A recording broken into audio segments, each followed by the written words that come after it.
Ok. Para determinar, si ustedes tienen dos lados conocidos y quieren determinar el tercer lado, es recomendable utilizar el teorema de Pitágoras. ¿Ok? Porque ya tenemos dos lados conocidos. Entonces, el teorema de Pitágoras, ¿ok? ¿Qué nos dice? Pues dice que la hipotenusa al cuadrado, o sea que c cuadrada, es igual a la suma de los otros dos catetos, a cuadrada más b cuadrada. ¿Ok? A y b no importa cuál elijan, es indistinto la posición en la que la coloquen. La que es importante es que aquí siempre hay que poner la hipotenusa, c al cuadrado, y pues la hipotenusa siempre es el lado más largo. Y A y B, pues pueden colocar cualquier valor. Si quieren poner un orden, este 18, pues le podemos decir que es el lado A minúscula, porque está enfrente del ángulo A mayúscula. ¿Okay? Podemos decir que este de aquí sería el lado A. ¿Okay?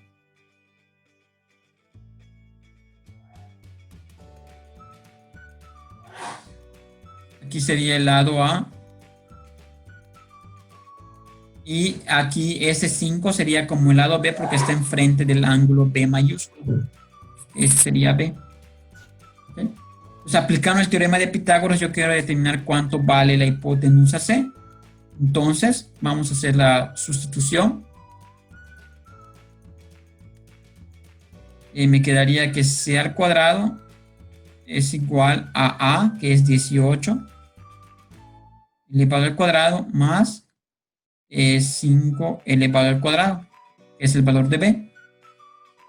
Aquí no hay que hacer ningún despeje, porque la C ya la tengo aquí a la izquierda. C cuadrada va a ser igual, elevo el 18 al cuadrado, que es 324. ¿Ok? Más 5 al cuadrado, que es 25. Hago la suma de esos dos, 324 más 25 son 349. Y no se les olvide que para determinar el valor de C, como está al cuadrado, hay que sacar su raíz cuadrada.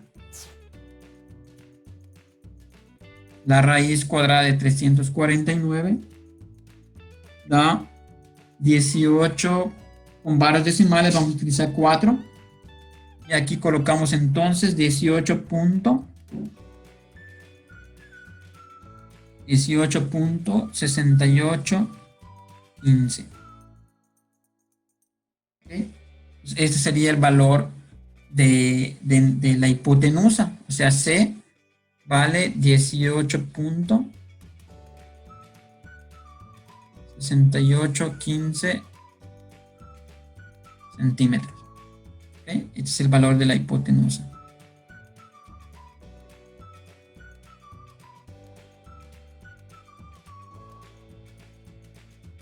Perfecto. Pues ya que tengo la hipotenusa, vamos a determinar el valor del ángulo A y el valor del ángulo B. Voy a trabajar con el ángulo A. Vamos a determinar primero el ángulo A, o sea, este de acá. ¿Okay? Y nuevamente, ¿qué necesito para determinar el valor del ángulo A? Pues vamos a nombrar los lados, o sea, cómo se va a llamar cada lado o qué nombre va a recibir cada lado. Y para ello, como decidí trabajar con el ángulo A, ¿okay? Necesito trabajar con el ángulo A. Con el ángulo A voy a trabajar, ¿okay? Es mi primer elemento. Voy a trabajar con y elegir dos lados. Voy a elegir este de 18 y este de 5. ¿Okay? O alguien también pudo haber elegido este C. ¿Okay? Tienen que elegir dos lados, los que ustedes gusten. Pero yo, pues, son más fáciles trabajar con este A y con este B. O pueden trabajar con el 18 y el 18.68. 6815 o el 5 y el 18.6815, no importa. Yo decidí trabajar con el de 5 y el 18. ¿Ok? Pues ya tengo los tres elementos otra vez. Vamos ahora a nombrarlos. ¿Cuáles son esos lados que tengo? Como aquí está el lado A, el ángulo A, entonces el lado que está frente al ángulo A sería el cateto opuesto. ¿Ok? Porque está enfrente del ángulo A. El lado que está enfrente al ángulo de 90, este es 90, es la hipotenusa. Y el otro lado sería el cateto adyacente, ¿okay? O el que está pegado al ángulo. Entonces, observemos, de los tres elementos que me van a servir, estoy utilizando el opuesto y el adyacente. Entonces, nuevamente utilizando y recordando el SOHCAHTOA, ¿okay? El seno, el coseno y de la tangente. ¿Ok? Entonces observo cuál de estas tres tiene opuesto y adyacente. Cateto opuesto y adyacente, que son los que encerren. Pues la tangente. ¿Ok? Entonces voy a tener que utilizar la tangente. Porque está utilizando el opuesto y el adyacente. Entonces escribo tangente. Tangente estoy utilizando con respecto al ángulo A.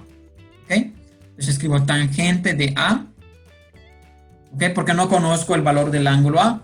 Tangente de A va a ser igual a la división de cateto opuesto, que es 18, entre el adyacente, que es 5. ¿Ok? Y aquí hacen la división. 18 entre 5 es 3.6. Pues tangente de A es igual a 3.6. Y para recuperar el valor del ángulo A, aquí es donde hay que como despejar el ángulo A. Esa tangente la pasamos a la derecha. Nos queda que el ángulo A va a ser igual a tangente inversa. Aquí le ponemos un menos 1 de 3.6. ¿Ok? Eso es lo que les comentaba de la tangente inversa.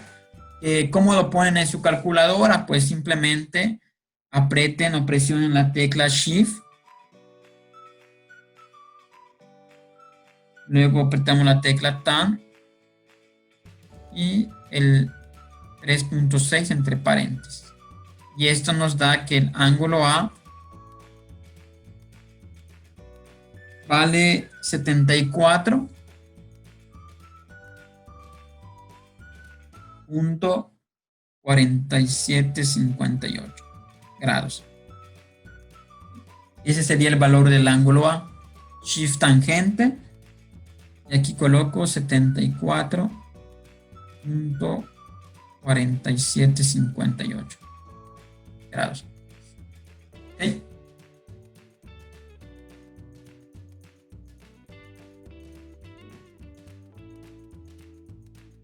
Pues para determinar el valor del ángulo B, ¿okay? Para determinar el valor de este ángulo de acá, como ya sé que este de acá pues mide 90 grados, y ya sé cuánto mide el ángulo A, que son 74.4758. Entonces el ángulo B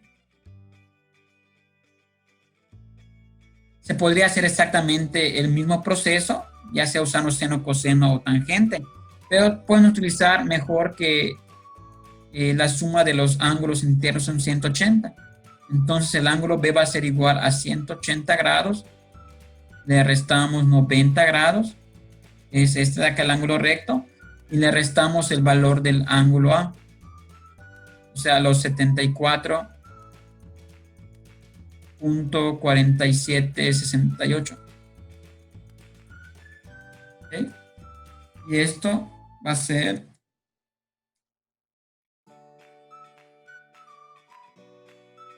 15 el valor del ángulo B va a ser igual a 15.5232 grados.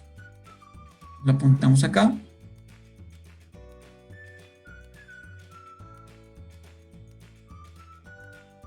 Y listo. Esto que me dio 15.5242. Está bien. Entonces ya tenemos aquí la medida del lado C, la medida del ángulo A, utilizando lo de shift tangente y el valor del ángulo B. Eso de shift se puede aplicar para seno o coseno, dependiendo cuál les quede para utilizar. ¿Sí? Es el mismo proceso.